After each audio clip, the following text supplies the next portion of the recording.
Hello! Luto ang mamala ng atay balon-balunan for lunch. Yan guys, atay.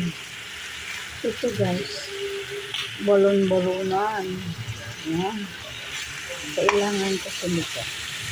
Medyo mantika. Yan.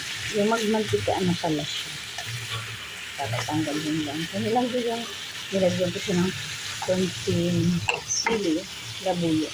Hinaan natin guys. Baka masunog. Yan. Haluin ko pa kasi siya. Yan. Request ko ni Ate Chinay. Diet daw kasi siya. Baka hindi na daw magkasya sa kanya yung kanyang uniform. Yan. Malapit na siya mag-work ulit. Magka-countdown na si BBC yan. Iiwan na naman siya ng kanyang mama at kanyang papa. Yan. Ayan. Di ba nagmantika na siya guys? Yan. Yan masarap. Yung magmamantika na siya. Yan.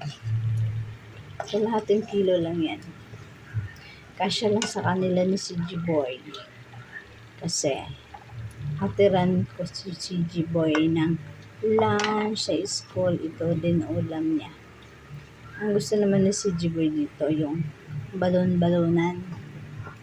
Ako naman ayaw ko kumain yan. Sila lang. Kasi malakas to sa uric. Aaray ka talaga mamayang gabi pag kumain ka dito. Ang akin ay paksiw na bisugo. Yan. Okay, bye-bye guys. Have a nice day. Mwah.